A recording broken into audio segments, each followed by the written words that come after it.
All right, you lovely lot. Emily Bennett here. Today, we're diving into the life of none other than Donald J. Trump, a man who's lived a life that's more bonkers than any Netflix thriller you've ever seen. Imagine this: power, scandal, money, and more twists than an EastEnders Christmas special. This isn't just any life journey. It's got everything from rags to riches moments to unexpected comebacks. Now, whether you love him, loathe him, or just don't know what to make of him, you can't deny Trump's story is packed with surprises. We're talking about a guy who went from a cheeky lad in Queens to a business mogul, reality TV star, and then the President of the United States. That's one heck of a CV, right? Question. So here's my first question for you lot. What do you think about Trump? Is he a mastermind or just lucky? Drop your thoughts in the comments below. Today, I'll take you through the highs, the lows, and the absolutely mad parts of his life. From his early days, through his real estate empire, all the way to the White House and beyond. And I'll throw in some cheeky British humor to keep it interesting. I mean, come on, who doesn't love a bit of gossip? Stick around because we'll end with some big questions about his legacy and the impact he left behind. And trust me, you'll want to hang on till the end. The early days, Queens and military school. So let's kick off in Queens, New York, 1946. Donald was born to Fred and Mary Trump. His dad, Fred, was already a bit of a local hero in the property game, making serious cash building affordable housing. Now, picture young Donald, a cheeky lad, a bit of a troublemaker, already getting into scrapes even as a kid. Now, here's a funny twist. By the time he was 13, his parents had had enough of his antics and sent him off to military school. You can just picture it, right? Trump in a uniform, marching around, thinking he's the big boss. And funnily enough, this probably helped shape that confidence of his, though I don't think it tamed him one bit. Even at military school, young Donald had big dreams. While most kids were focused on getting through maths, he was already eyeing up skyscrapers, hotels, and probably a few golf courses. Ambitious, right? But let's be honest, ambition has never been something he's short on. Question. Were any of you the big dreamers in school? Drop a comment if you had a mad dream no one believed in back in the day. The family business. The start of Trump Org. When he got a bit older, Trump took over the family business, rebranding it as the Trump Organization. And, of course, he wasn't just happy with building houses in Queens, he had his eye on something bigger. Manhattan, baby! Building an empire, Trump Tower and Manhattan Dreams, the move to Manhattan. So, here we are, early 80s, and Trump's just launched Trump Tower on Fifth Avenue.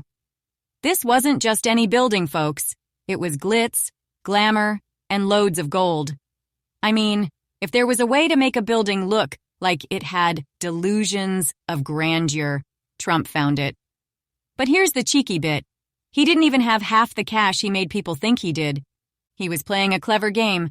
He looked the part of a billionaire, dressed the part, talked the part, and banks fell for it. I mean, wouldn't you, if you were sold that vision? He acted like a big shot, so the banks lined up to throw cash at him. And the best part? He used that money to keep the whole game going.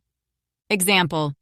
Imagine someone coming to a bank in London saying, "I want a loan for a 20-story building," all while wearing a gold watch they borrowed for the day. You'd laugh, right? But with Trump, people actually went along with it. And here's a cheeky thought. What do you think? Does this make Trump a genius or a bit of a chancer? Let me know in the comments. After all, if you can sell a vision like that, you've got to be doing something right, yeah? The rollercoaster years. From riches to bankruptcies. By the late 80s, Trump wasn't just a real estate mogul. He was living the high life. Casinos, hotels, yachts, you name it. But here's where it gets interesting. In the early 90s, Trump's empire was sinking faster than a leaky rowboat. Turns out, he was drowning in debt. It's like betting your last tenner at the bookies and wondering why you're skint the next day. And then, boom, the house of cards fell. Trump's casinos were bleeding money, his hotels were struggling, and he was this close to bankruptcy. And not once, mind you. Multiple times. He was on the brink, but somehow he always managed to bounce back. Strategic bankruptcy. Now, here's a clever twist. Trump used what they call strategic bankruptcy. It's like playing Monopoly and saying, right, I'm bankrupt, but only on the hotels. It's risky, but he used it to keep his other businesses safe. Love him or hate him, you've got to admit, the guy's got guts. Audience question. What do you think? Brilliant strategy or just a lucky escape? Have you ever gambled on something big and just barely gotten away with it? I know I have. Comeback game. Every time Trump's businesses tanked, he somehow managed to climb back up. It was like watching someone repeatedly trip over but still managing to get up with a grin. And this is where people start saying, maybe he's on to something. If there's anything we can take away from this part of his life, it's that failure isn't the end. The man had more comebacks than a soap character after a supposed death. What's the takeaway? It's not the falls that matter, it's the bounce backs. Part 4. Enter reality TV. The Apprentice and Fame. Right, here's where things get interesting again. In 2004, Trump became the star of The Apprentice. Remember that? "You're fired," became his catchphrase, and suddenly he wasn't just a businessman. He was a celebrity. The Apprentice turned Trump into something bigger than just a mogul. He became a brand. It was like Simon Cowell meets Alan Sugar, but with more flash. And here's the twist. By playing the boss on TV, he rebranded himself from a struggling businessman to the ultimate authority. Example. Imagine if you, as a regular person, could suddenly become known as the boss just by shouting it on national TV. It's wild, isn't it? So let me ask, if you could star in a reality show, what would it be about? Drop your dream show idea below, maybe Office Boss Wars or Kitchen Chaos, with a bit less shouting than Gordon Ramsay. And that catchphrase, "You're fired," it became legendary. It's funny how a few words on TV could make someone sound so powerful, right? The big move. Trump runs for president. So here we are, 2015, and Trump does something no one saw coming. He announces he's running for president of the United States. Now, let's be honest, most people thought it was just a bit of PR. But Trump? He was serious. And he didn't just run, he took the whole country by storm. I remember when that news broke. My mates and I thought it was like an extended season of The Apprentice. Trump's strategy was wild, and it worked. He wasn't trying to please everyone. He played to the crowd, called out the elites, and talked in a way that felt more like a bloke down the pub than a politician. People loved it. And then there was the wall. "We're going to build a wall, and Mexico's going to pay for it." He promised this giant border wall to stop illegal immigration, and it became a massive talking point. Love it or hate it, it was effective. He took something simple, repeated it, and made it memorable. Question to audience. So, let's have it. Do you think the wall was a genuine solution or just a publicity stunt? Drop your thoughts below because, honestly, I'd love to hear what you make of it. Oh, and who can forget his Twitter? Trump's Twitter feed was like a daily dose of drama. One minute he's calling out politicians, the next he's stirring things up with celebrities. It was like watching a real-life soap opera, one tweet at a time. The election, an unexpected win. Now, let's fast forward to the 2016 election. The world was watching, Trump versus Hillary Clinton. And you could feel the tension everywhere, even over here in the UK. It was like watching a heavyweight boxing match, only with more shouting and fewer rules. Election night was one for the history books. Trump won, and it was as if half the world let out a collective, "What just happened?" Love him or hate him, he managed to pull off one of the biggest upsets in political history. It was like Leicester City winning the Premier League. No one saw it coming. Now, I don't think even Trump expected to be in the Oval Office. But here he was, stepping in as the 45th President of the United States.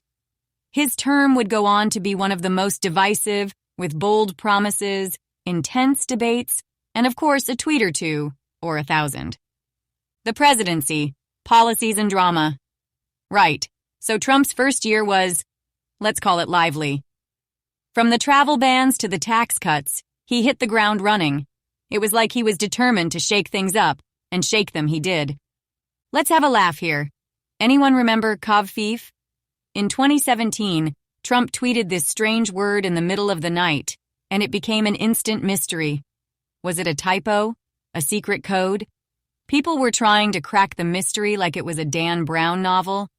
Turns out, it was probably just a late-night typo, but it gave us a laugh. Question to audience. Ever sent a text that made absolutely no sense? Come on, I know I'm not the only one. Share your best typo stories in the comments. Now, Trump wasn't shy about taking on other countries, especially China. He slapped tariffs on imported goods, aiming to protect American jobs. People were divided. Some thought he was standing up for the little guy. Others thought he was just starting unnecessary fights. But whatever you think, it certainly put America on a different track. And who can forget his America First approach? This was one of his biggest moves. Trump believed that America should look after itself first, even if it meant stepping back from some global agreements. He pulled the U.S. out of the Paris Climate Accord, for instance, causing all kinds of backlash. But he was consistent. America First was his mantra. Trump loved a good Twitter spat. He'd call out anyone, from politicians to pop stars, even sports players. There was no one safe from his feed. Imagine if Prime Minister's questions was held over Twitter. It'd be chaos. But that was Trump's style, and he made sure everyone knew it. Audience hook. What do you think about politicians using social media? Too personal, or does it make them more relatable? Share your take below. The last year, impeachment and controversy. Now things took a serious turn in Trump's last year. He became only the third president in U.S. history to be impeached, not once, but twice. And both times, he managed to get out of it without being removed from office. It was like he had a Teflon coating. Nothing seemed to stick. The January 6th riot at the Capitol was one of the most shocking events in recent U.S. history. Supporters stormed the Capitol building, and Trump was criticized for his response. It was a moment that left a lasting mark on his presidency and divided people even further. Question to audience. How do you think history will remember this? Was it the end of an era, or just another chapter in Trump's legacy? I'd love to hear your thoughts on this one. Post-presidency and life after the White House. After losing the 2020 election to Joe Biden, Trump left office but didn't exactly fade into the background. Rumors were already flying about whether he'd run again in 2024, and he's kept himself busy with rallies, interviews, and even hinting at launching his own media platform. So here's the big question. What's Trump's legacy? Was he a businessman who beat the odds, a politician who broke the mold, or someone who just stirred up controversy wherever he went? Personal reflection. You know, it's a bit like watching a friend who's a bit of a character. They can be the life of the party or a bit too much, depending on your perspective, but you never forget them. So, let's wrap up with one last question for you all. What do you think Donald Trump's legacy will be? Is he a cautionary tale, a hero, or something in between? I want to hear your honest opinions below. And if you enjoyed this wild ride through one of the most talked about lives in modern history, make sure to hit subscribe for more mad journeys like this one. Give us a like if you found it interesting, and share it with your mates who love a bit of history mixed with drama. Thanks for watching, folks. Remember, life's full of twists and turns, so hold on tight and enjoy the ride.